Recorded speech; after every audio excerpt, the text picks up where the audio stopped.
لیکن جو بات ہم نے بنیادی طور پر سمجھنی ہے وہ یہ کہ مرد اور عورت انسان ان کو کن کن چیزوں کی پابندی کرنی چاہیے اور کن چیزوں کا خیال کرنا چاہیے اور کن چیزوں پر یہ چلیں اور کن کا خیال کریں تو ان کی دنیا بھی بہتر ہوتی ہے اور آخرت بھی بہتر ہوتی ہے۔ دنیا کی اگرچہ کوئی حیثیت نہیں ہے، دنیا بہت چھوٹی سی عمر مدت کے لیے ہے، اصل زندگی موت کے بعد کی ہے، لیکن جو وقت دنیا میں گزارنا ہے اس وقت کو بھی اگر راحت کے ساتھ، سکون کے ساتھ، اطمینان کے ساتھ، چین کے ساتھ گزارنا چاہیں تو اس کا بھی نسخہ اللہ رب العزت نے قرآن کریم میں دیا ہے، اور حضور اکرم صلی اللہ علیہ وسلم کی مبارک زبان سے احادیث میں بیان فرمایا گیا ہے کہ ان کن چیزوں کا خیال کریں۔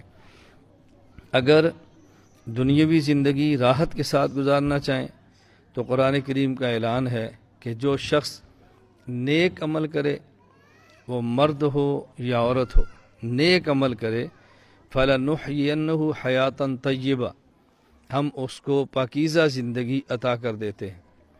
جو نیک عمل کرے، مرد ہو یا عورت، ہم اس کو پاکیزہ زندگی عطا کرتے ہیں۔ الا بذکر اللہ تطمئن القلوب، انسان کے جسم میں اصل انسان کا دل ہے، جب دل پرسکون ہو تو پورا بدن پرسکون رہتا ہے، اور اگر دل پریشان ہو تو پورا بدن پریشان رہتا ہے، اور دل کے اطمینان اور سکون کو اللہ رب العزت نے اپنی یاد، اپنا نام، اپنے ذکر کے ساتھ رکھا ہے۔ اس لیے اللہ رب العزت نے بات سمجھائی، اگر تم دلوں کا اطمینان اور سکون چاہتے ہو تو اس کا حل صرف اللہ کا ذکر اور اللہ کا نام ہے، اس کے علاوہ دنیا میں کہیں بھی سکون اور اطمینان ہرگز نہیں۔ دنیا میں کوئی ایسا شخص نہیں کہ جس پر مشکل نہ آتی ہو، پریشانی نہ آتی ہو، بیماری نہ آتی ہو، دکھ نہ ہو، تکلیف نہ ہو۔ یہ دنیا میں ہر انسان کے ساتھ ہوتا ہے، اللہ کے نبی کے ساتھ بھی، اللہ کے ولی کے ساتھ بھی، اور تمام لوگوں کے ساتھ۔ حتیٰ کہ حدیث پاک میں ہے، حضور اکرم صلی اللہ علیہ وسلم نے فرمایا کہ دنیا میں سب سے زیادہ ظاہری تکالیف انبیاء علیہ السلام کو ہوتی ہے، اور پھر جو شخص پیغمبر کے جتنا قریب ہوتا ہے اس کو دنیاوی تکالیف ہوتی ہیں۔ میں یہ غلط فہمی اس لیے دور کرنا چاہتا ہوں کہ ہماری ماں اور بہن اور بیٹی کوئی یہ نہ سمجھے کہ اللہ کے ذکر، تقوی اور نیک عمل کا مطلب یہ ہے کہ آدمی کو دنیا میں تکلیف نہیں آتی۔ ہرگز اس کا معنی یہ نہیں ہے۔ دنیا یہ دارالامتحان ہے، دارالابتلاء ہے، اس میں مصائب اور پریشانیاں آئیں گی اور آتی ہیں۔ مصائب اور پریشانیاں آ جانا یہ کوئی عجیب بات نہیں ہے۔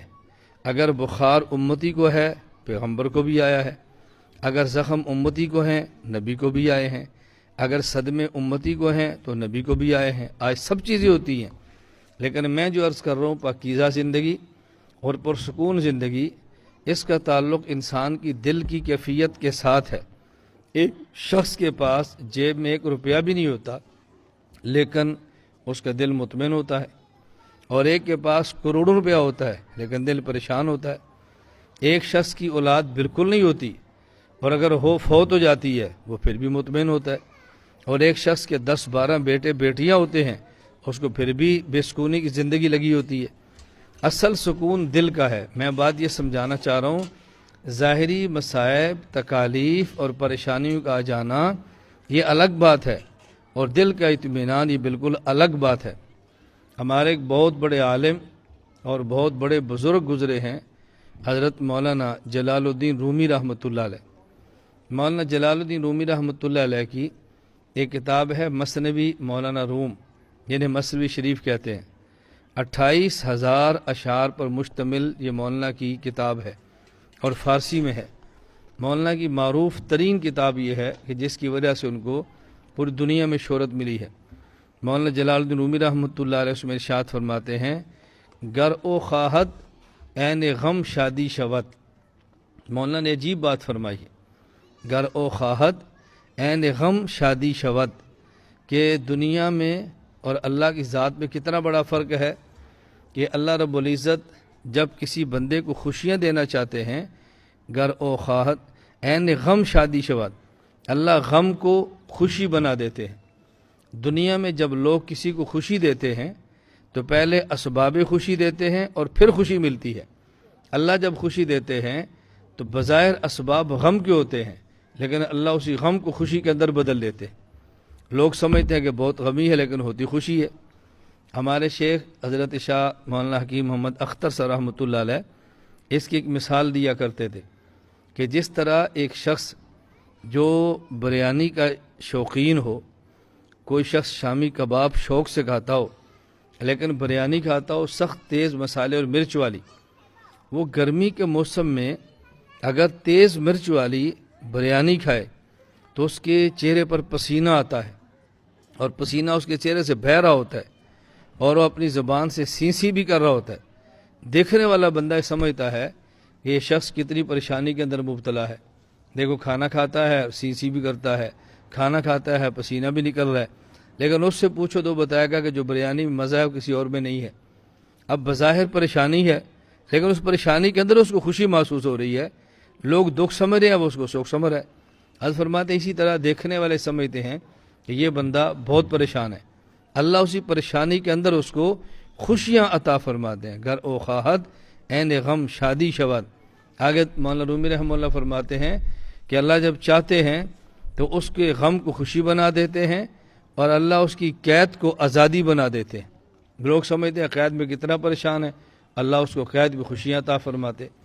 حضرت یوسف علیہ السلام، آپ ان کی زندگی پڑھیں، 7 سے 10 سال ان کی قید ہے، جیل کی زندگی میں ہے لیکن مطمئن ہیں، پرسکون ہیں۔ یوسف علیہ السلام پرسکون ہیں۔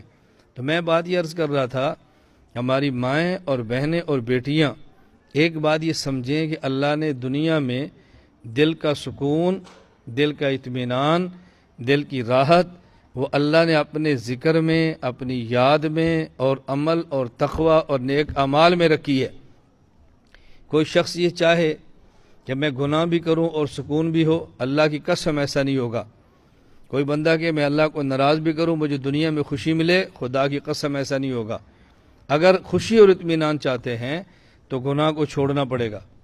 گناہ کرے کہ انسان کو 1 سیکنڈ 1 منٹ کی خوشی ملتی ہے لیکن ہمیشہ کوئی تکلیف، مشقت اور قلبی بے چینی ملتی ہے۔ بالکل اسی طرح اگر کوئی شخص شوگر کا مریض ہو اور وہ میٹھا کھائے تو جب تک میٹھا کھاتا ہے تب تک اس کو تھوڑی دیر کے لیے لذت آتی ہے، لیکن جو ہی میٹھا ختم ہوتا ہے کھانا اس پر اس کو ایک تکلیف عجیب سی شروع ہو جاتی ہے۔ اب شوگر کے مریض کو میٹھا کھانے سے راحت تو ملی ہے لیکن اس کے بعد جو دکھ ہوا وہ راحت سے بڑا ہے۔ بالکل اسی طرح گناہ کرنے والا آدمی بوقت گناہ اس کو تھوڑی سی لذت ملتی ہے لیکن اس کے بعد کی ذلت، اس کے بعد کی لعنت اور اس کے بعد کے غم وہ اس سے کہیں زیادہ ہوتے ہیں۔